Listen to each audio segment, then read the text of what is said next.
Welcome to another episode of The Brand Called You, a podcast and podcast show that brings you leadership lessons, knowledge, experience, and wisdom from thousands of successful individuals from around the world. I'm your host, Ashutosh Garg, and today I'm delighted to welcome a very senior and accomplished professional from India, Sangeeta Shankaran Sumesh. Sangeeta, welcome to the show. Thank you, Ashutosh. Sangeeta is a CFO turned business and leadership coach. She's an author of 4 books, and we'll talk about these books. And in her own words, she calls herself the gain enabler. So, Sangeeta, let's start by asking you a question that you call yourself the gain enabler. Help me understand this phrase with some examples. Sure. So, Ashutosh, I have spent about 25 years in the corporate, and then I decided to take the plunge to be on my own. So, what do I do was what I was, left with. This was a thought that I had probably about 5-6 years ago, and I was just wondering, what do I do? And then I tried to align it with my purpose. What is it that I would like to accomplish? And I realized that, my purpose would be to help others achieve their purpose and their goals. So that was one side. On the other side, coming from a finance background, a chartered accountant with, so many years of experience, of course, finance has to play a role as well. So I realized, what exactly do I want to do? Do I just want to enable financial gains or, go beyond that? So I was just having this dilemma. And that's when I realized what I want to do is to help people. So it could be financial gains or non-financial gains. So gain was something that stood out for me. And then I realized I'm just going to be an enabler, as a business and leadership coach. I'm just going to be an enabler for that. And therefore, I was able to narrow down to say that I will call myself the gain enabler, because my objective is to see how I can contribute to the success of people who work with me. So that's what I was able to narrow down. And to give you examples, I normally work with corporate leaders and teams on enabling high performance and enhancing financial growth.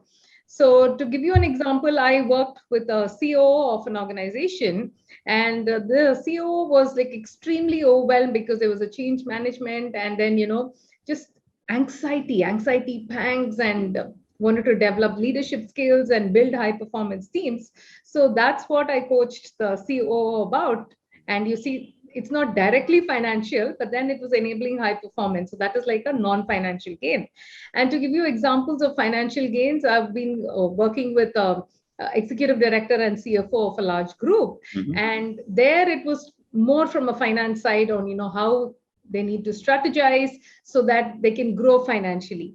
So that's why I said, I don't restrict myself to just financial, but I work with corporate leaders and teams on enabling high performance and enhancing financial growth. Oh, interesting. So, Sangeeta, after a career in the corporate world and heading the finance function as a CFO, you could have done gain enabling in many other ways. Why did you choose coaching? Okay, so I am actually an accidental coach. Okay. Wasn't really I didn't know who a coach was or what a coach does. Like most people, I always thought a coach is somebody who's a domain expert, right? So it was just that at the launch of my first book, at that point in time, I kept hearing about coaching from different people. Either I was bumping into a coach or, somebody was speaking about coaching. So just that I got very intrigued. And I just thought, okay, let me find out what it is all about. And when I did discover, I thought this was a fabulous way to enable. Again, it was falling in line with my purpose, with my quotient on what I really wanted to contribute and play the role in. So I realized, why don't I blend the two, like my finance experience and the coaching skills together? I thought that can create a lot of magic. So that's why I decided to. How interesting. So my next question to you is, that, and when I look at my own career, I finished my MBA from Jamnalal Bajaj in 79. And I've often thought that in those days, coaching or mentoring was either done by a senior family member or a senior colleague in your company who took a liking fee. What has evolved, Sangeeta, over the years that coaching has now become a profession and people are willing to pay for it? Very true. So I'd love to get your perspective on what has changed in coaching. Right. So firstly, I think people need to understand the difference between coaching and mentoring. In fact, just yesterday on LinkedIn, I shared my podcast, and it's there on my YouTube channel as well, on the difference between coaching and mentoring. Many times these two terms are loosely used. Yep. So normally mentor is somebody who's a domain expert, who's been there, who's done that, and guides you from his or her experience.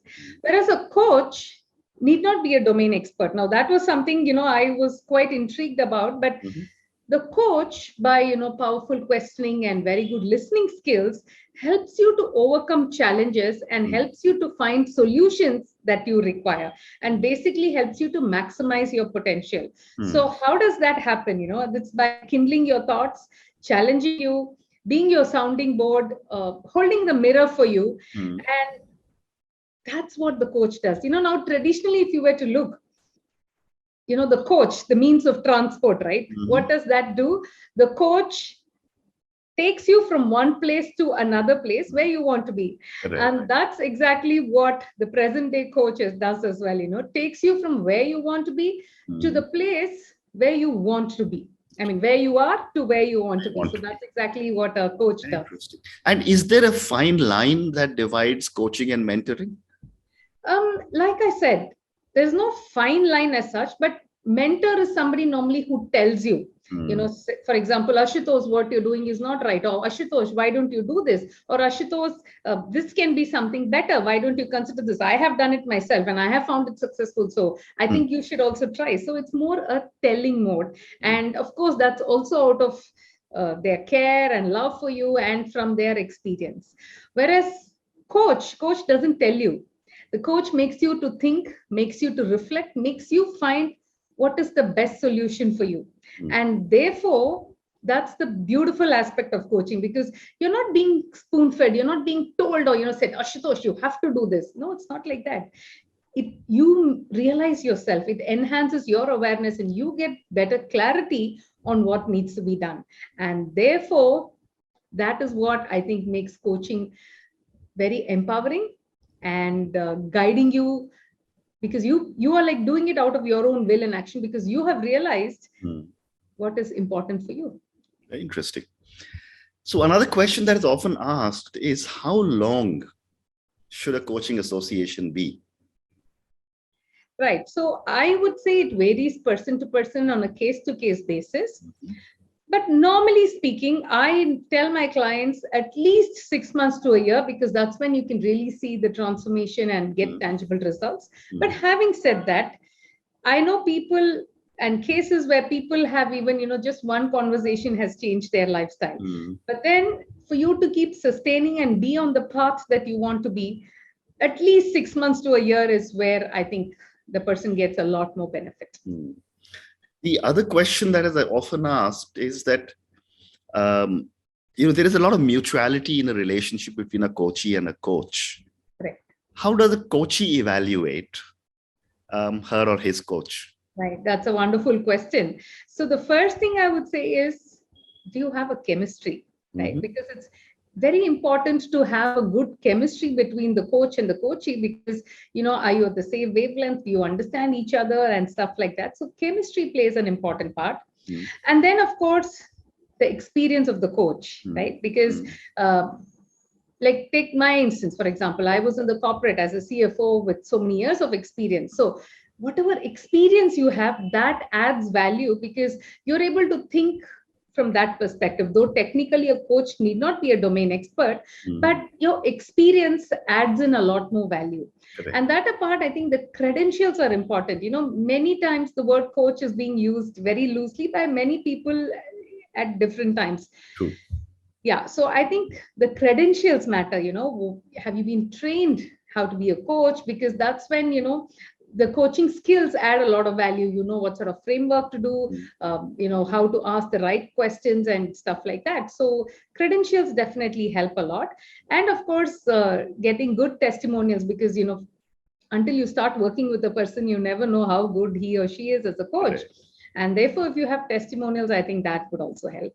Oh, nice. Wonderful. My next question is regarding coaching senior and emerging leaders. You have worked with COOs. I'm sure you worked with people who will become CEOs. What is your perspective on the difference between someone who is already in a leadership role and someone who is about to assume a leadership role? Right. So to be honest, though I normally work with the senior leaders, I have one guiding principle that is from the book, The $1 Trillion Coach. Bill Campbell, the late Bill Campbell, who was coaching many Silicon Valley leaders. And I think the most important thing he says, and which I find so true, is you coach only the coachable. Okay. Right. So then, technically speaking, the designations and other things tend to vanish, because if a person is coachable, that's when you need to work with them. Because if there is resistance and thinking, oh, I am so good, I don't need a coach to work with, well, then you don't really want to be working with such a person. But having said that, if you were to look into the world of sports, like every top sportsman in whichever area of sport has a coach, right? So I only say, why should it be any different in the corporate world? So to answer your question, coach only the coachable, and people who really want to maximize their potential and keep growing in their journey. Very interesting. So, you just told me a few minutes ago about how a coachee can understand or evaluate through a chemistry meeting.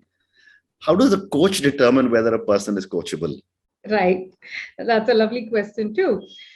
So what I do, Ashutosh, normally is I'd like to first understand from the person, how driven are they to achieve what they want to achieve? Mm-hmm. Because many times I have found, especially with entrepreneurs, so they want to do many things, they want to achieve, but then it's like, supposing I want to lose weight, I think that once I sign up to a gym and pay up my membership, oh, I'm going to lose weight. But it doesn't happen like that. You have to have that commitment to take action. So these are the two main parameters that I look at. What is their commitment level and how driven are they to achieve? Because once they are driven and they are committed to achieving it, then I think the coach definitely plays an important role in helping them achieve that success that they want in a quicker and faster manner. Great response. So I've got a couple of questions now for you about millennials and Gen Zs. Right. Most organizations now have millennials coming into leadership roles, and some Gen Zs are now getting into that leadership role as well. And they come into our corporate world with a very different and a very fresh set of perspectives. What are your experiences on coaching millennials and Gen Zs? And how do organizations prepare themselves to coach this large community of young people? Right. So with millennials and Gen Zs, I have done a lot of workshops, not one-on-one sessions, but group coaching sessions. And what I have found is organizations especially have to acknowledge and appreciate this cultural shift, because if they are still wearing the hat of the older generation, then it may not really gel well. But millennials and the Gen Zs, what I found is they are extra smart. They want quick growth. So therefore, they are like ready to put in the extra hard work, so that they can go and achieve what they want to achieve. So organizations need to understand that this cultural shift is happening. And more importantly, I think organizations should narrow down to the fact that it's talent that matters end of the day. So to me personally, I don't really go by, these Gen X, Gen Y, Gen Z or millennials, because yeah, it is okay to give it a point of reference, but end of the day, it's the individual matters. Right. What do they bring to the table? What are their values? What are their talent? How receptive are they? Right. So these things are what I think matters. Wonderful. So, Sangeeta, let's now move on and talk about your books. You're an author of 4 books, and I have a lot of respect for people who write. Tell me a little bit about your books. Okay, so I never had plans to write a book. It so happened that I was on a family vacation to Cambodia. I visited the killing fields there, and horrible, barbaric stories that triggered something in me, which made me to write a book. And so my first book was actually a spiritual thriller. It's called A Glance at the Unknown. So when I started telling people that I have written a book, everybody assumed it to be a finance book because they said CFO, chartered accountant with so many years of experience. Where is the finance book? So I didn't have a choice but to go ahead for the finance book. So the finance book is called What the Finance, and it went on to becoming a national bestseller. And then I wanted to write something on high performance. So I called it Get High, How to Coach Yourself for High Performance in Your Work. It's an activity-based book, and it basically triggers you to see what best you can do so that you can keep getting better at what you do. And the latest book is called Where's the Moolah? Moolah, like we know, is money. So, in these current challenging times, what do businesses do? So I've shared about some financial growth hacks for business profitability. Oh, wonderful. So as an author, what is the discipline that you follow when you write? Right. To be honest, I don't have a particular pattern because for each book, it was like a different thing. Like for my first book, I had the overall picture in mind on what I really wanted to convey. So I just had to kind of, put in the other ingredients necessary and come out with it. And by the way, that book won me as one of the 100 inspiring authors of India. So it was something that I had never expected, which motivated me to write again. So, and then for What the Finance, I realized that many people, especially entrepreneurs and even business heads, they think finance is boring, finance is challenging, it's not my cup of tea and things like that. So I said, how can I simplify it and, make it understandable, relatable, and practical so that this fear of finance goes away. So it was like very simple and very practical book. And it also has stories of some successful successful entrepreneurs on their financial journey. And of course, Get High was more to do from the coaching side. So that was already there. And I had already given a lot of talks on high performance. I'm also a professional speaker. So I speak on high performance. So they said, since you're speaking on this topic, it'll be good to have a book that will help people. So I said, yeah, great. And so that was kind of already there. That helped me to put things together. And Where's the Moolah, of course, seeing my previous book, the publisher approached me and they said, you're a coach, you're a finance professional with so many years experience. So how can you contribute to businesses that are having this challenging time right now, after the pandemic and stuff like that. So again, it was integrating everything together and then seeing what I could do to contribute to their success. Very interesting. And what goes into, writing a national bestseller? I think the important thing is what problem are you solving for your audience, your target audience, right? So how are you making their lives easy? So in the case of What the Finance, I think, I wanted the people to get this out of their head that, finance is something that's very, very difficult. So I made it very practical, very simple, and easy to implement practices from a finance perspective. So I guess that's what helped. Interesting. So my last question to you now is, and this is for the many, many people who will listen to our conversation, what would you say as you look back at your professional life as a coach, as an author, as a speaker? What would you say are 3 life lessons that you think our viewers and listeners should take away from our conversation? Right. So I think the first and the most important thing is to be ready to step out of your comfort zone, because magic happens only out of your comfort zone. Okay. So like I said, even my first book, I was very skeptical. I didn't want to write because I remember just before the launch, I was almost ready to, take back. I was like, what will people say? Will people like it? Will they read it? And stuff like that. And similarly, when I undertook, wanted to leave my corporate job and then, turn to become a business and leadership coach, every time this was something I said, no, I've been too much inside the comfort zone. So let me step out to see what is it that I can do. So the first thing is be ready to step out of your comfort zone. The second is be grounded and be humble, because unless you're grounded and humble, it's very easy to get carried away by both challenges as well as success. Yeah. So it's important to be grounded and humble. And the last and the important thing I would say is to keep evolving, adapting, and learning with changing times, because there's always a constant change that's happening, right? So unless you're able to keep pace yourself with this change, so you need to adapt yourself, you need to evolve, and for that you need to be constantly learning and updating yourself. And in order to adapt and learn and evolve, you need a coach. Absolutely. Okay. Sangeeta, on that note, thank you so much for speaking to me. Thank you for talking to me about your amazing journey from a CFO to becoming a gain enabler. Thank you for talking to me at such length about your thoughts about coaching and what goes into becoming a good coach. And finally, thank you for talking to me about your books. I mean, 4 books is a huge amount of work that goes into writing a book. And I'm sure we'll be looking out for some of these books on Amazon and other places. And I'm sure there'll be more books on the way as well. Thank you again and good luck. Thank you so much, Ashutosh. Fantastic. The brand called you is, I think, an amazing and interesting show, sharing different varied perspectives from different people. So you're doing an amazing job. Keep that going. All the very best. Thank you so much.